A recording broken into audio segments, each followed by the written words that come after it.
Welcome to Building Diverse Collections. Do you want diverse and inclusive books in your library? Do you need help selecting these books and evaluating their impact on your community?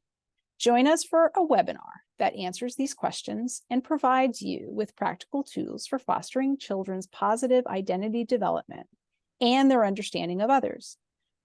Our learning goals are: attendees will leave the session with tools for evaluating and selecting books that support high-quality, anti-bias education. Attendees will be equipped with strategies for facilitating discussions that support positive identity development. Our presenter is Ashley Silvera, book blogger and Richland Library's youth collection strategist. Ashley Silvera is a native of Charleston, South Carolina, a USC alum, and has worked with Richland Library for over 7 years. As the youth collection strategist, she is responsible for the selection of all youth-related materials for the system. Additionally, she leads and designs various trainings and discussions related to the importance of building and maintaining diverse and inclusive collections. She's a past member of Richland Library's Let's Talk Race team, which is nationally recognized for its efforts surrounding race, equity, and inclusion. When she's not immersed in library-related work, Ashley spends time working as a bookish content creator on both Instagram and YouTube. Thank you so much for being here. Take it away, Ashley. Thank you, Lisa. Good afternoon, everyone. I know everyone has probably had a long day. As Lisa said, my name is Ashley. I work for Richland Library as the youth collection strategist. Been with the library for almost 8 years as of next year. I can't believe it's been that long, but I have been a collection strategist for a little over 2 years now, and I absolutely adore it. I adore books. I love books. When I'm at work, I am immersed in books. When I go home, I'm immersed in more books. I'm reading them, I'm reviewing them, I'm collecting them. And so that's my life. Eat, breathe, and sleep books. So this presentation is divided into a couple of different sections. Each section is not too long because I do want us to have plenty of time for conversation. The first section is going to talk a little bit about why selecting diverse books is important.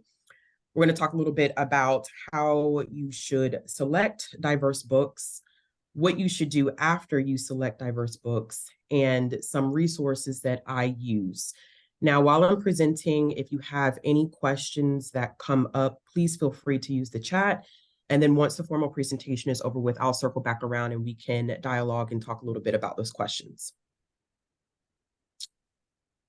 Okay, so why is selecting diverse books important? So first point here, representation matters, which I think probably seems quite obvious. Representation is important, especially when we want our readers to be able to experience different cultures, different environments, different experiences, but representation is also important when it comes to people seeing themselves in books. It's a validating experience. It increases self-esteem. It makes you feel this sense of belonging. I remember the first time I was able to see my own personal experience in a book, and I cannot begin to describe what that feeling means to me now, even as an adult. It challenges stereotypes and biases. So we all have this thing called implicit bias, and our implicit bias lends to those stereotypes that we have about other groups.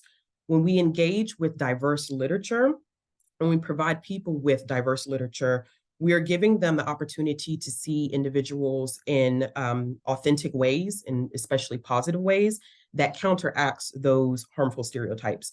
And it promotes open-mindedness. It builds empathy, which is extremely important, especially when it comes to children. It helps them learn to relate to and care about people who may appear to be different from them, and it builds a more inclusive worldview. And it prepares readers for a diverse world. So we don't live in a divergent world where everyone's set up in factions.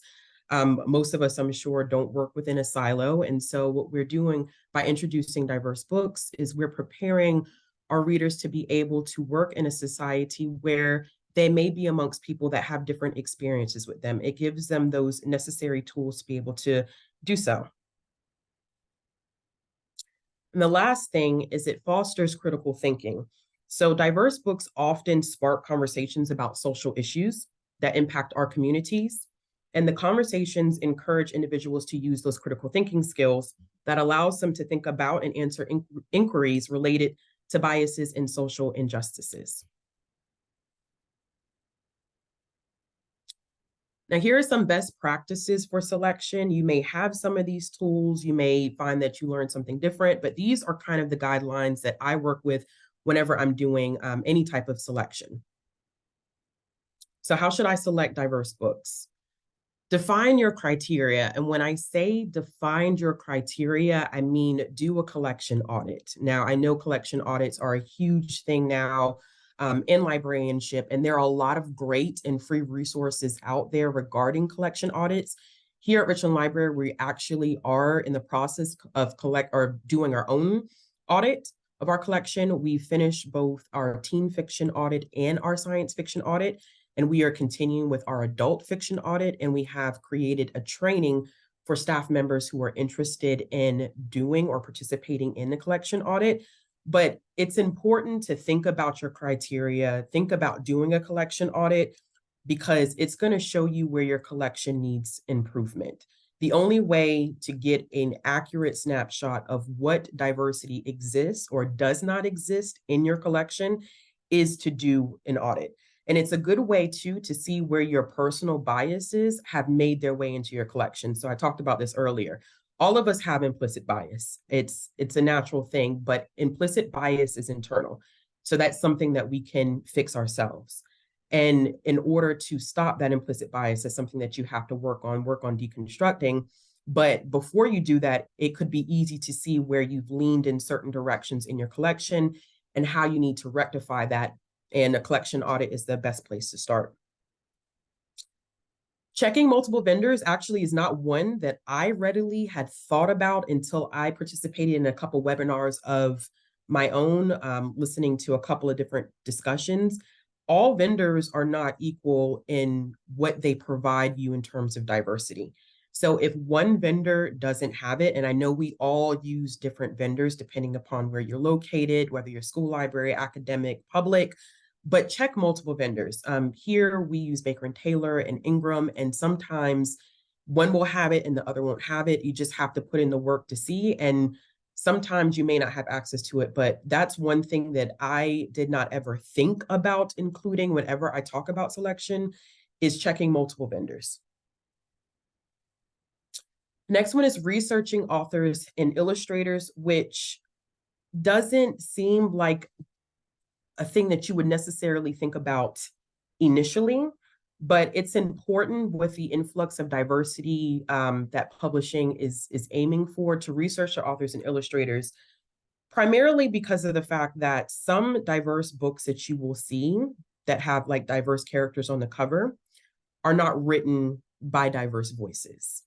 And diverse voices are going to provide a sense of authenticity that non-diverse voices may not be able to. It's not saying that you shouldn't have those books in your collection, but it's good to research that information and see whether you have more of one than the other. I also found this interesting thing last night, which wasn't intentional. I was on Book Talk, which if you're not familiar with Book Talk is the bookish version of TikTok.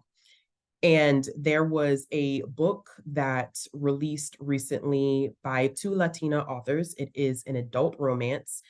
And one of the authors is a Brazilian immigrant, and the other is a Latina living in Ireland. And this book centered a story about a Mexican immigrant. When the book released, there were people who read the book and felt as though the representation of the Mexican immigrant was very much so based on stereotypes. I say all that to say that the research in authors and illustrators is also important, because it is possible to be writing as a marginalized creator and incorrectly create or write about another marginalized individual. So in this example, we are seeing two Latina authors writing about a Mexican main character in a way that was harmful. So I definitely would also keep that in mind. Not intentional in this situation. Nothing was intentional. There were a lot of apologies and statements that were shared, but it is our due diligence, or it's our job to make sure that we are researching authors and illustrators, to make sure that we are providing the most authentic, accurate, and positive portrayal of different communities as possible. The next one is read reviews and recommendations. So I know that we all are used to using formal resources like Hornbook, School Library Journal, Kirkus, Booklist, but it's also good to think beyond those resources. Think about websites that make it their sole intention to not only showcase, but review diverse titles. And one of the kickers that I know a lot of people are kind of against because it can be toxic, but social media is a really, really great place to find reviews and recommendations. People who are dedicated to reading diversely, creating these lists, whether it's on Instagram, whether it's on Book Talk, whether it's on YouTube, wherever, they are committed to making sure that they're highlighting these diverse titles. My biggest thing that I always try to share with people, if you get involved in social media, and I say this as someone who is deeply immersed in social media, is make sure you're curating your spaces. So the same way that you're curating your collection, you want to curate who you're following on social media. So if you follow creators who typically use their platform to only showcase books that are not written by diverse voices, you're going to get more recommendations of people to follow who don't typically read diversely. So you have to be very careful in who you're following and who you're engaging with. But social media can also be a great resource for those titles that kind of go under the radar, that are not getting a lot of promotion or marketing from publishing. The next one is balancing themes and genres. I think this one is pretty much obvious when I'm talking about themes. And I'm talking about genres, balancing nonfiction versus fiction, whether you have more fantasy than realistic fiction, historical fiction. But I wanted to dig a little bit deeper and talk a little bit about the idea of trauma versus joy, which is something that I think that publishing is getting better at, but they've been struggling with in the past. One of the issues that they have is they are promoting diverse stories, but these diverse stories are often rooted in the trauma of the group that is being highlighted.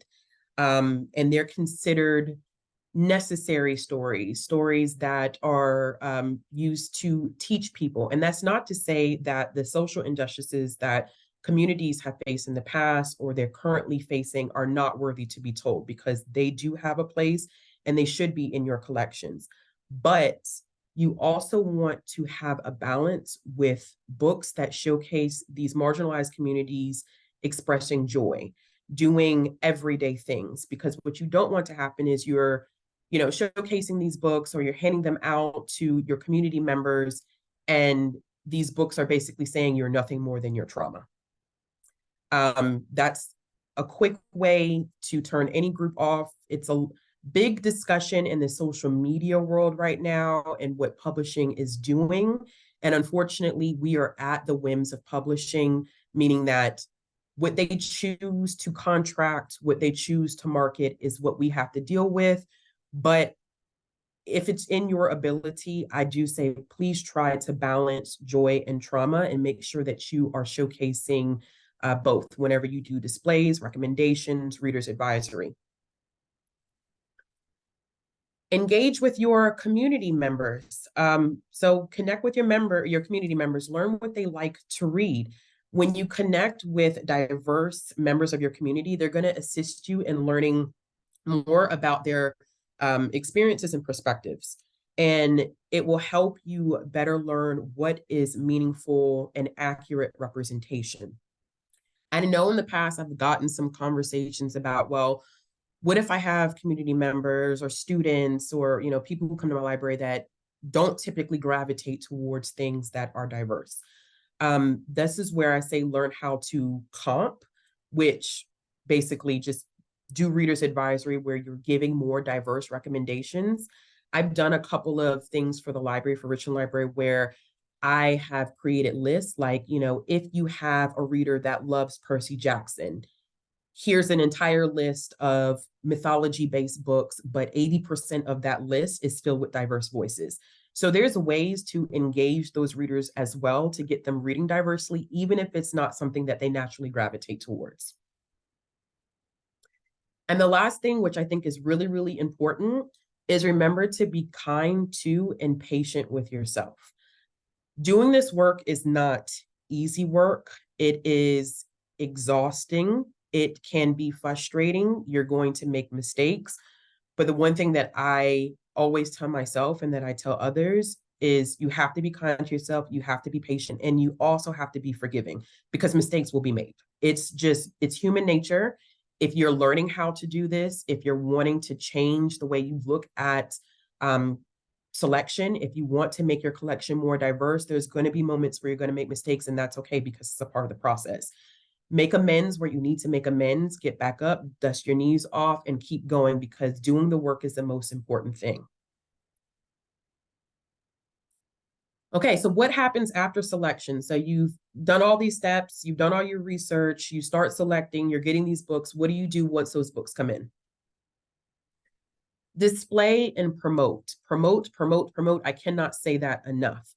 I think that on the back end for us, because we see these books all the time, we're engaging with these books, we put our hands on these books, it's easy to feel as though everyone also knows about these books, but we shouldn't make the assumption that your community knows the collection the way that you do.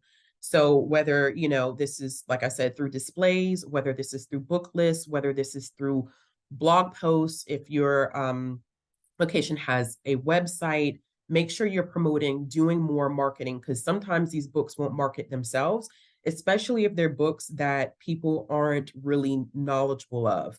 We always know that Dogman is going to circulate. We know that Percy Jackson's always going to circulate.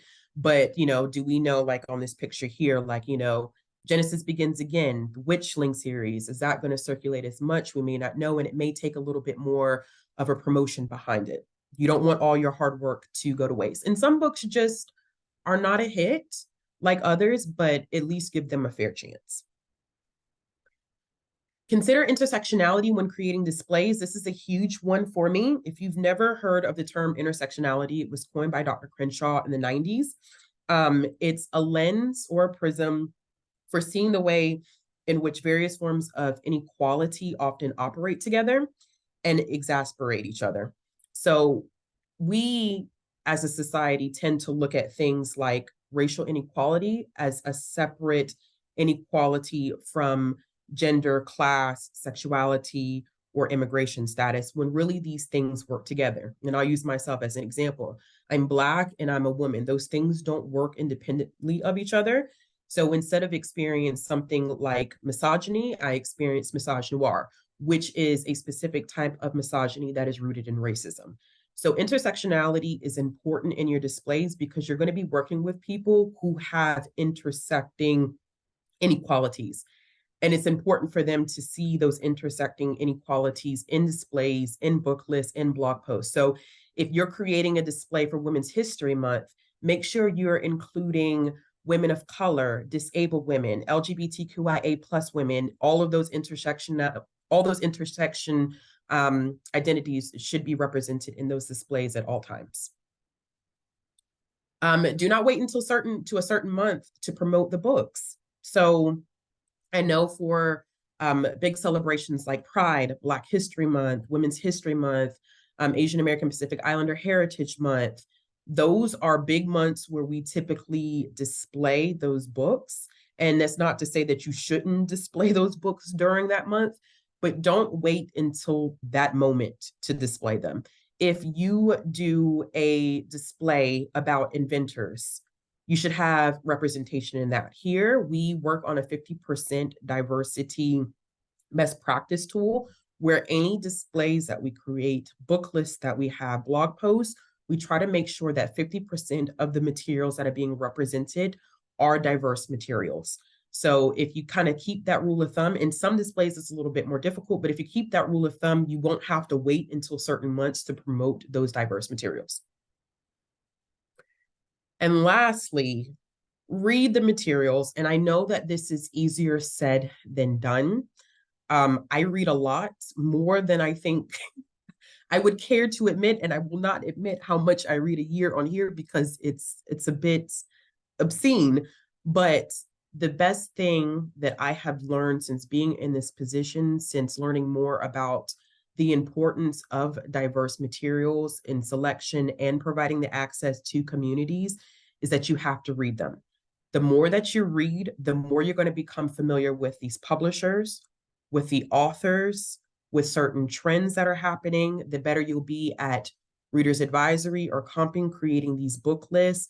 It'll be so much easier for you to do a display that's 50% diverse, or doing a book list that is 50% diverse, where you don't have to sit at your computer and research for hours on end, because you'll have those tools in the back of your hand. Now, that's not saying that you have to sit down and read 50 books a month, but if you set a goal for yourself, a manageable goal for yourself in a month, whether that's, I'm going to read 5 picture books in a month, 1 children's fiction, 1 teen fiction, and you keep that up every single month, eventually your personal toolbox is going to expand, and you'll be familiar with certain things in a way that will make your job a lot easier.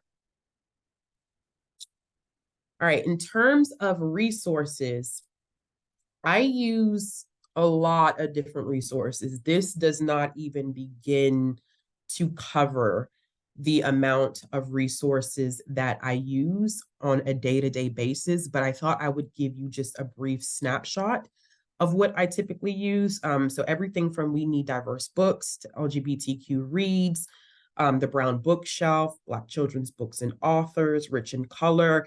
These are great tools where they are dedicated, like I was saying before, with read reviews and recommendations.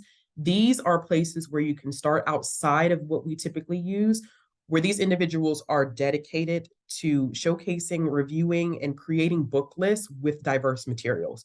So if you don't have much in your toolbox right now in terms of what you know about diverse literature, you can easily go to any of these sites and they have list upon list upon list for you to check out. Some of them even do a monthly book release, either blog post or features on their websites, where they highlight all of the books that are releasing, whether that's children's, teen, or adult. They highlight them. I know that LGBTQ Reads, they do a very, very nice job of not only breaking down by age group, whether that's, younger readers, middle grade readers, teen readers, adult readers, but they break it down by representation. And they also break it even further down, whether the representation also includes BIPOC characters.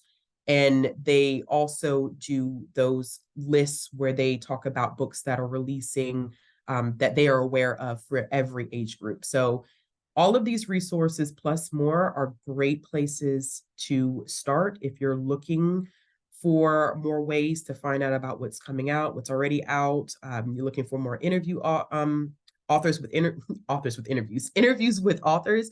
It's a great places to start. And that actually is it for me, because I wanted to make sure that we had plenty of time for any lingering questions.